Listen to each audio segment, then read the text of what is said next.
ايفون 10 ماكس ضد النوت 9، أي الجهازين أفضل ومين اللي بيتفوق على الثاني في المواصفات والخصائص؟ السلام عليكم ورحمة الله وبركاته، حكم فيصل السيف. وفعليا جاء الوقت اللي نعرف مين كفته بترجح، الجالكسي نوت 9 من سامسونج أو ال10 ماكس من أبل. الجوالين هذول هم أغلى جوالين حاليا موجودين تقدر تشتريهم من كل واحد من هذه الشركات. مع الجوالين يجوا خصائص جدا كثيرة، كل واحد فيهم يتنافس بشكل جدا كبير، ولكن في البداية نذكر بعض أنه هذه مقارنة تأخذ بالأرقام والحقائق. في بعض الأشياء تحتاج أنت تسويها لأنه أنت تفضيلك للصور يمكن يختلف. فالمهم خلونا نبدأ في المقارنة، ونبدأ أول شيء من ناحية الشكل الخارجي. كل الجوالين من الجوالات الكبيرة، واضح جوالات كبيرة، شاشات كبيرة، إمكانيات جدا ممتازة. فالصناعة والبناء والإحساس في اليد كلهم وصلوا إلى نضوج عالي. ولكن خلينا نبدأ بالتفاصيل. التصميم والبناء. النوت 9 من الأكبر حجما وسماكة في أجهزة سامسونج، ويجي بواجهة كلها شاشة من غير نتوء، ويملك حواف مائلة تسهل الامساك به، وجسم الجهاز يتكون من الزجاج والألمنيوم. أما من ناحية الآيفون 10s ماكس كتصميم خارجي يجي بنفس التصميم حق الآيفون 10 من العام الماضي بالضبط، بالتعديلات بسيطة جدا تكاد لا تذكر، واجهة وخلفية زجاجية وحواف من الستينلس ستيل. من ناحية الكفة ترجح عند مين؟ جمال التصميم تفضيل شخصي، وفعليا الجهازين ما قدموا تصميم جديد عن العام الماضي بشكل جذري، ولكن يظلوا وصلوا إلى نضوج جدا ممتاز. فكلنا عارفين الأجهزة دي ومرتاحين معاها شكلا، فنقدر نقول نقطة لكل واحد من الأجهزة. الشاشات ما حد يقدر ينكر، كل الاثنين قاعد تعطيك شاشة جميلة، شاشة كويسة. من الإعدادات اللي يجي فيها النوت على شاشة عادية تقدر ترفعها وتحصل على دقة أكثر إلى نفس الآيفون، والشاشة اللي تيجي بطبيعتها جدا كاملة. ال 3D تاتش اللي موجود والإيحاءات الإضافية اللي يقدمها لك نفس هذه الخاصية، تقدمها لك الخاصية. وأيضا وجود الشريط الجانبي اللي هنا في نفس استغلال انحناء الشاشة. كل الحاجتين هذول تؤدي إلى مقارنة صعبة في مسألة الشاشات. الشاشة النوت 9 يجي بشاشة سوبر أموليد 6.4 إنش تشكل 83% من الواجهة بدقة 1440 في 2960 وكثافة 516 بكسل لكل إنش، حواف مائلة، وتدعم الأولويز أون ديسبلاي والقلم. الآيفون 10s ماكس بشاشة سوبر أموليد سوبر ريتنا عقولة أبل نفسهم بحجم 6.5 إنش تشكل 84% من الواجهة بدقة 1242 في 2688 وكثافة بكسلات 458، وتدعم الترو تون وال3D تاتش والدولبي فيجن. من ناحية الكفة ترجح عند مين؟ الشاشتين من الأفضل إذا ما كانوا هم الأفضل في السوق، وثنتينهم من صنع سامسونج، وأعتقد أن التفضيل الشخصي برضو بيفرق مع المستخدم.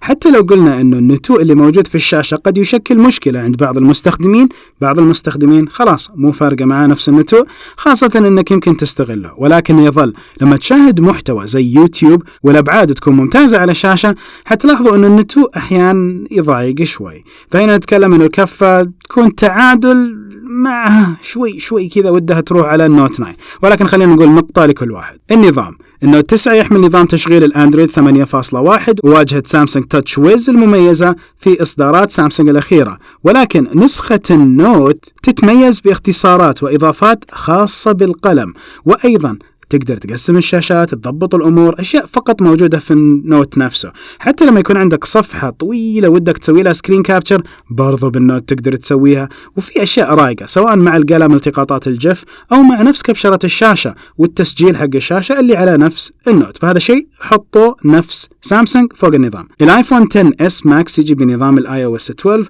واللي يعتبر تحديث لكثير من مشاكل الاي او اس 11 مع مجموعة من الإضافات اللي زادت من سهولة استخدام النظام. ممكن نتكلم عنها بالتفصيل في فيديو منفصل، ولكن مو كلامنا الحين. من ناحية الكفة ترجح عند مين؟ بالتأكيد تفضيل النظام أمر شخصي، داري أنكم تزعلوا 3 مرة أقول شخصي بهالفيديو، لكن نعرف مشكلة تأخر التحديثات في أجهزة سامسونج، وكمان نعرف أن نظام التشغيل هو أحد أبرز نقاط القوة عند آيفون لأسباب كثيرة منها سرعة التحديثات، ومن ناحية الاستقرار وجودة التطبيقات. من ناحية الاستقرار والجودة ترى هذا الموضوع قاعد يخف مرة من ناحية الفجوة اللي بين نفس نظام الاي او اس والاندرويد. وأيضا نتكلم على اختصارات وإمكانيات والأشياء اللي موجودة في نفس الأندرويد أكثر بكثير من الآيفون. المعالج وقوة الأداء النوت 9 يحمل معالج الإكسينوس اللي يجي منطقتنا 9810 8 الأنوية بتردد 2.7 و 1.8 وذاكرة عشوائية 6 جيجا بايت. أداؤه ممتاز جدا، يتحمل الضغط وكثرة المهام ويحافظ على أداء البطارية. الايفون 10s ماكس يملك معالج ال A12 البايونيك السداسي. المعالج الماضي كان أفضل معالج للسنة اللي فاتت، ونسخة هذا العام صارت أفضل بفرق ملحوظ، صار ذكي في ذكاء ويستخدم، وأسرع وأقل بكثير في استهلاك الطاقة اللي حتأثر عليك شوي، ولكن خلينا نستنى لموضوع البطارية لبعدين. فهنا نقول إنه الكفة ترجح عند معالج البايونيك، هذه من ناحية اختبار الأداء، ولكن مع سهولة التعامل وكثرة الناس اللي يستخدموا النوت 9 فأكيد يقولوا المعالج حقه ما عليه عيب أبدا. فتقنيا الموضوع يرجح عند الآيفون، فهنا النقطة تم اكتسابها من نفس الآيفون 10s ماكس. ما ننسى إنه في نتوء موجود ورا هنا من ناحية الجهاز، فموجود النتوء الخلفي على نفس الآيفون 10s ماكس كبير من ناحية الكاميرا. هنا النتوء البرواز اللي موجود هذا لحماية الإطار حق الشاشة حسب ما يدعو، وهذا هو موجود هنا. فالنتوء هنا يسبب مشكلة في السماكة، هنا ما يسبب مشكلة في الجسم الخارجي. هذه زي كذا، هنا ما في. بيوتي جيت اللي موجود على نفس الايفون 10s ماكس، ما تعودنا انه يكون في تجميل الوجه من كاميرا السيلفي، ولكن هذا الموضوع جاري مناقشته بشكل كامل ويمكن يحل، فما هنحطه فيه عين الاعتبار بشكل كامل على كفة مين ترجح. ولكن تقنيا الكاميرات الامامية اللي موجودة على نفس الايفون 10s ماكس تطورت، اعطتك بعد اضافي حتساعد وحتفيد في الاوجمانتد رياليتي وفي بعض الخصائص، ولكن المستخدم العادي لن يلمس هذه الاشياء بشكل كامل.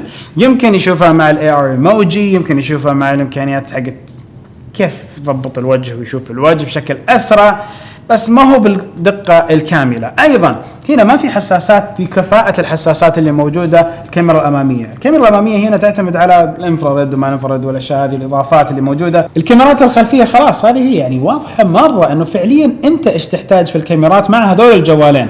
لو كنا قاعدين نقارن مثلا في الفي 40 فعندك 5 كاميرات او 3 كاميرات من وراء، هنا نقدر نقارن زوايا واشياء. كل الكاميرتين ممتازة، ولكن فعليا إذا أنت تبغى تاخذ تجربة مختلفة مع التصوير والتعديل بنفسك كمحترف، هنا عندك نمط البرو، نمط المحترفين، أنك تغير كل صغيرة وكبيرة في الكاميرا. هنا لا، تعتمد على نفس المواصفات اللي موجودة، أو تشتري تطبيق تحمل مجاني، أو تشتري تطبيق لأنه جربناه كنا اشتريناه وكان جدا ممتاز، اللي تقدر كل صغيرة وكبيرة تعدلها على نفس الآيفون في كاميرته في التصوير، فهنا يعطيك بعد أكبر.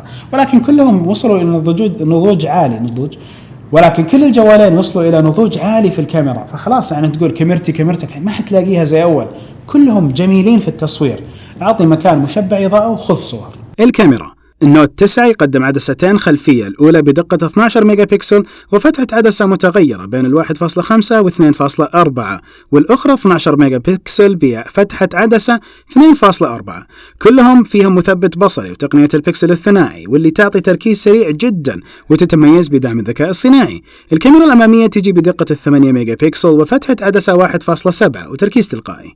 الآيفون 10s ماكس يجي بعدستين، 12 ميجا بكسل بفتحتين عدسة 1.8 والثانية 2.4، الأولى وسيعة والثاني تيليفوتو، كلهم يدعمون الأوبتيكال إيمج ستابلايزيشن اللي هو المثبت البصري. الكاميرا الأمامية 7 ميجا بكسل بفتحة عدسة 2.2 ميجا بكسل. التصوير الثابت ممتاز جدا في الهاتفين، صور النوت تتميز بحدة عالية، لكن الآيفون يتفوق فيما يتعلق في الألوان والوضوح في الظلال بفضل تقنية السمارت HDR اللي فعلا طورت أداء الكاميرا الأمامية بشكل ملحوظ. سرعة التركيز الفوكس تقريبا متعادلين، ما في فرق. النوت يملك تقنية الدول بيكسل والآيفون يستفيد من قدرات المعالج الجديدة. في صور السيلفي النوت 9 ياخذ صور واسعة، لكن الآيفون يقدم بعد ديناميكي أفضل، بالإضافة إلى أنك في الآيفون تقدر تتحكم بتغبيشة الخلفية، لكن في النوت ما تقدر تسويها إلا في الكاميرا الخلفية فقط، أما الآيفون في الاثنين. في التصوير الليلي أو داخل المباني الآيفون تحسن عن السابق، لكن لا زال النوت متفوق بشكل واضح جدا بفضل فتحة العدسة الأكبر. تصوير الفيديو في الكاميرا الأمامية والخلفية يتفوق في النوت في الحدة ويتفوق في الآيفون في الألوان. تصوير البطيء ممتاز، فالنوت بيعطيك 960 إطار بدقة 720، أما الآيفون بيعطيك إطارات أقل 240 إطار بدقة 1080 اللي يقدر نوعا ما الآيفون يجيبها لو تكلمنا تقنيا إذا جاب 960. الكفة ترجع عند مين؟ عند النوت، لأنه يتميز بفتحة العدسة الكبيرة وإمكانية التحكم بها وأداء العالي في الظلام. والآيفون قدم السوق سوبر HDR والمعالج الجديد قدم تحسينات كبيرة مثل قدرة تعديل التغبيش في العدستين الخلفية وأيضا الأمامية. بشكل عام التعادل هو نوعا ما مناسب، ولكن هنا النوت أخذ النقطة لأنه عندك مميزات كثيرة موجودة في نفس الكاميرا، أنماط التصوير وما أنماط التصوير وتحميل أنماط التصوير، فهذه تخلي الكفة ترجح عند نفس النوت، ولكن أكيد في احترام وتقدير نقدمه للميزات اللي موجودة في معالجة وأداء الصور الثابتة في نفس الايفون 10s ماكس. خيارات الدخول هنا استغنينا عن البصمة في ال 10s ماكس رغم السعر الأغلى، ولكن ما في بصمة، وهنا عندنا في بصمة وفي خيار الوجه وفي خيار الشكل، في خيارات أكثر للدخول على الجوالات، فأيهما أنسب؟ الأمان. النوت 9 يقدم سبل الحماية المعتادة من بصمة ورقم سري ونمط وجه، وأيضا يضيف عليها قارئ قزحية العين، وهذا العام تم إضافة المسح الذكي واللي يدمج بين قزحية العين وشكل الوجه في أسلوب مشابه للفيس آي دي، وهي أسرع منها لكن أقل حماية.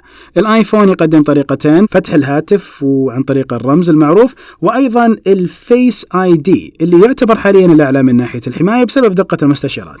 نقول هذا الكلام لانه تقنيا ينقال هذا الكلام، ولكن لما نتكلم على ناس يشتكون من فتح الشاشه في النوت ما في ولا حالة سمعنا فيها. هنا الكفة ترجح عند مين؟ ترجح عند النوت 9 لأنه يتفوق هنا بعدد الخيارات اللي موجودة للأمان والحماية، تشفير المجلدات وما المجلدات، وأيضا إمكانيات إضافية، مع أكيد ذكر الاحترام للآيفون 10s ماكس لوجود حماية جيدة جدا على النظام من عندهم. كل الجوالين عندهم منظومة متكاملة، فلما نتكلم أجهزة الآيفون عندهم المنظومة حقة الكمبيوترات، حقة الساعات الذكية، هذه المنظومة جدا جميلة وجدا كفء من ناحية نقل البيانات والمعلومات في داخل هذه المنظومة. أيضا سامسونج استحدثت منظومتها الخاصة، مو أندرويد قاعد أتكلم إنه عندهم الكاميرا حقة 360، عندهم نظارة الVR، عندهم الأجهزة الذكية اللي موجودة في تلفزيون، في غسالة، الأشياء هذه كلها اللي ترتبط في سمارت هابز، سمارت ثينجز، هذه كلها مربوطة مع بعض، فأنت تقدر تتحكم من أكثر من حاجة. خطوة ممتازة إنه سامسونج مع النوت 9 أقل سعة تجي هي 128 جيجا وعندكم 512، ولكن أبل في قرارها اتخذت إنه 64 هي أقل شيء، بعدين تتكلم 256، بعدين 512، فأنت تختار الشيء اللي تبيه. طبيعة الحال السعات التخزينية يمكن ما تفرق معنا كلنا، فإحنا كيف نخزن صورنا نخليها على الجهاز أو نحب تكون موجودة على الكلاود السحابة، هذا الخيار الشخصي. فخلينا نجي للسعات والإمكانيات والتخزين بالتفصيل. الاتصال والتخزين. النوت 9 يدعم أحدث تقنيات الواي فاي، أيضا النوت 9 يدعم البلوتوث بالإصدار الخامس ويدعم شريحتين اتصال ويقدم منفذ سماعة. الآيفون يدعم أحدث تقنيات الواي فاي والبلوتوث وتقنيات نقل وبث خاصة من أبل، وهي الإير دروب والروابط حقة الآي كلاود وإير بلاي، ويدعم شريحتين اتصال، واحدة حقيقية واحدة إلكترونية. ما يدعم منفذ سماعة وما يجي معه بالعلبة وصلة لها هذه السنة، وأيضا نتكلم أنه ما في شريحتين فعليتين موجودة ولا في كرت ذاكرة. النوت 9 تقدر توصلهم بالشاشة من خلال الوصلة، بيعطيك مظهر كمبيوتر على التلفزيون، تستخدم شاشة الجوال كلوحة مفاتيح ولمس، وهذه خاصية الدكس الجديدة. الآيفون ما يقدم خدمة مشابهة. النوت 9 يجي بمساحة تخزينية يا 128 يا 512 جيجا بايت، ويدعم ذاكرة خارجية إلى 512 جيجا بايت، يعني تقدر توصل جهازك إلى 1 تيرا كمساحة تخزينية. الآيفون يجي بمساحة تخزينية يا 64 يا 256 يا 512، وما يدعم ذاكرة خارجية، يعني ما تحتاج لمساحة سحابية المفروض، رغم وجود ترى خدمات سحابية على نفس سامسونج وغيرها من الشركات. من ناحية توافق الجهازين مع ما حولهم، كل النظامين وصلوا لمرحلة نضوج ممتازة، لكن الأندرويد في الغالبية راح يسهل عليك حياتك من ناحية المشاركة من أي تطبيق إلى أي تطبيق، فالاتصال فيه جدا سهل مع الغير. الايفون عندنا يدعم الفولتي ويدعم الواي فاي كولينج إذا عندك نفس المشغل يدعمها الخاصيات، مع أيضا خاصية ال HD voice. هنا الكفة أكيد ترجح عند النوت لأنه أتاح لنا أشياء كثيرة المستخدم العادي يمكن هو يستفيد منها، منفذ سماعة، كرت ذاكرة، شريحتين فيزيائيتين، هالأشياء تعطي أكيد تقدير للنوت، مع الاحترام لنفس الآيفون إنهم هم اللي قدروا يضبطوا الأمور مع أحد المشغلين في المملكة وعطونا خدمة الفولتي والواي فاي كولينج. ومو كل الناس تحتاج إنه جوال النوت توصله على شاشة ويصير زي الكمبيوتر أبدا، زي ما كل الناس ما تحتاج هنا تسوي كوبي وتسوي بيست على الماك حقها، لأنه يمكن ما عندها ماك، في كثير ملاحظين ما صاروا يحتاجوا كمبيوترات في بيوتهم، المفروض هالأجهزة تغنيهم. فإذا إحنا نتكلم على خيارات إضافية وتقنيات تم إضافتها في هذه الجوالات، منها نحاول نعرف كفة مين ترجع. من ناحية البطارية، فالبطارية فعليا بدأت بطارية النوت تتفوق على نفس بطارية الآيفون. مسألة النظام والتطورات اللي قاعدين يجيبوها في النظام مع النوتيفيكيشنز والتنبيهات والإضافات هذه، واضح أنها قاعدة تستهلك من البطارية أكثر من الشيء اللي تعودنا عليه أول. فأيضا نقول انه كفاءات البطاريات هنا قاعده ترتفع وهنا قاعده تنزل شوي، فقاعدين يتوازنوا، يعني ترتفع هنا ينزل، قاعدين يتوازنوا في البطاريات. فكثير حتى من التقارير وضحت انه نفس النوت 9 مع تصفح ال4G عطى مده اطول في الاستخدام من نفس الايفون. هذه الاقيها غريبه، ولكن هذا الشيء اللي قاعد يصير. وايضا عندنا مع شبكه الجيل الرابع يمكن اكثر واكثر هذا الشيء يصير. لا تنسوا انه مع نظام الاي او اس 12 مساله التنبيهات اختلفت، بعض المسائل الداخليه اختلفت، وننتظر تطورات اجمل واكثر على كل النظامين. البطارية، النوت 9 يحمل بطارية 4000 ملي أمبير ويدعم الشحن السريع واللاسلكي. يتوفر شاحن سريع في العلبة مع الجهاز. الايفون 10 اس ماكس يحمل بطارية 3164 ملي أمبير حسب بعض التقارير، وأدائها جيد جدا. وأيضا نتكلم أنه الشحن السريع موجود مع نفس الآيفون ولكن ما يجي في العلبة. كل الجوالين يدعموا الشحن اللاسلكي مع سرعة أكثر في النوت رغم الترقية اللي جت للآيفون وصار يدعم إلى 15 واط. أيضا هنا نقول أن الكفة ترجح عند النوت 9، يتفوق بشكل ملحوظ، خصوصا أنه موجود عندك بطارية تعطيك أداء أفضل في التصفح مع LTE وقت أكثر من الآيفون، وأيضا وجود الشاحن السريع في العلبة، فما يحتاج أنك تدفع فلوس أكثر كاستثمار. وفي شيء شخصيا أتمنى أن كل شركات الجوال تسويه، إذا أنا بدفع لكم قيمة عالية على الجوال تتعدى $1000، أتمنى أني أنا في العلبة ألاقي شوية مميزات، ألاقي شوية إضافات لي. يعني ألاقي زي هنا في النوت يجي عندي رؤوس القلم، يجي عندي الغلاف حق الجوال اللي هو الكفر العادي، ما هو بالشيء الخرافي، ولكن يجي الشاحن السريع وهذا مهم، يجي عندي السماعات بمنفذ سماعة، عروس للسماعة، يجي عندي السلك حق الشحن، هذه كلها تيجي هنا. ناهيك عن الأشياء الإضافية اللي تقدر تجيبها بالسوق، وهذا الشيء اللي تسويه سامسونج تسويه شركات أخرى أيضا، فهذا الشيء يحلل السعر الكبير اللي أنا بحطه. ولكن للأسف موضوع حق المنفذ هذا البلج الصغير حق السماعة يحس في الخاطر ببساطته، أبل شالته من نفس العلبة. فأحب الآيفون إنه يكون متكامل، أفتح العلبة هلاقي الأمور جدا كويسة. الشيء الوحيد اللي من يوم إلى الحين يجي، طبعا نقدر نقول ستيكر، السلك والشاحن، غير كذا الأشياء قاعدين نلاقيها تروح وتيجي وننتظر إنه بالفعل مع نفس الجوال في العلبة ألاقي أشياء إضافية. هذا زي الطلب لأبل، لأنه فعليا أنا أضع فاتورة جدا عالية. على الأقل الشاحن السريع يكون في العلبة، وما أضطر أعتمد على طرف ثالث عشان أشتري منهم شواحن سريع بسعر جيد، أو أضطر أشتري من أبل بسعر عالي إني نفس الشاحن السريع اللي يدعم ويعطيني مميزات إضافية. ليش ما كل حاجة في علبة كحل واحد، وان سولوشن موجود عندي في العلبة، كل شيء موجود هنا. العلبة يكون في كل شيء موجود، أي مبلغ تحطه $800-900 وفوق كل شيء موجود في العلبة. هذا الشيء إيش رأيكم؟ مفروض ولا لا؟ الايفون ماكس والنوت 9 فيهم شحن لاسلكي، يعتبروا ميزة إضافية غير أنهم في البطارية والشحن. الشحن السريع برضو ميزة، ومقاومة الماء والغبار بمعيار IP68 كلهم فيهم الميزات هذه. الجهازين يقدمون صوت ستيريو من خلال سبيكرز، واحد في الأسفل والآخر في الأعلى. أدائهم متقارب. النوت 9 يدعم أدوبي أتموس، والآيفون يدعم أدوبي فيجن. الأتموس للصوت، الفيجن للصورة. النوت 9 قدم لون جديد اللي هو الأزرق وبقلم أصفر. الآيفون قدم لون الذهبي بدرجة جديدة. سامسونج تستغل الحواف المائلة للشاشة لتقديم اختصارات تغير عليك تجربة الأندرويد المعتادة. فمثلا تقدر تسحب الشاشة هذه الجانبية، تضغط على زر واحد وبيفتح لك تطبيقين يقسموا لك الشاشة، فتخلي اليوتيوب شغال وأيضا الجي بي اس شغال تحت، أمورك زي العسل بحركتين فقط. الايفون يقدم التجربة المعهودة من نفس السلسلة، بس صار عليهم تغيير شوي عن السنة الماضية من ناحية الاعتماد الأكثر على الإيماءات، ونقدر نقول الاعتماد على التعرف على الوجه في الحماية. وما ننسى أيضا أنه نفس الاي او اس 12 هذا متوفر كمنظومة على نفس الايفونات اللي تدعم هذا النظام. ما ننسى نقطة القلم اللي تعطيك خصائص إضافية لجهاز النوت مثل الرسم والقص واللصق، واللي كانت إلى فترة قريبة محصورة فقط على فئة محددة من الناس. ولكن القلم السنة هذه صار في بطارية خاصة فيه وينشحن لما تدخله في الجهاز، وصار هالقلم يعطيك أوامر متعددة وعلى مختلف التطبيقات، مو تطبيق ولا تطبيقين. فأنت تقدر تحط الجوال في مكان بعيد وتقدر بالقلم تضغط الزر، تقلب كاميرات، تاخذ صور، تضبط أمورك. فهذا شيء مو موجود حاليا في سوق الجوالات الذكية إلا في النوت. الكفة ترجح عند مين؟ عند المزايا الإضافية. عند النوت 9 لأنه يقدم خصائص أكثر مثل القلم وخصائص الأندرويد المعهودة الأكثر نفعا لكثير من الناس. من ناحية الدفع حاليا موجود عندكم هنا NFC فتقدر تدفع بمدى، هنا موجود عندكم نفس الابل باي مع الوالت والتعاون بينهم وبين مدى، فهنا تقدر برضو تدفع مع البنوك المعتمدة. فالمفروض أن كل الجوالين يعطوك سبل الدفع الكاملة.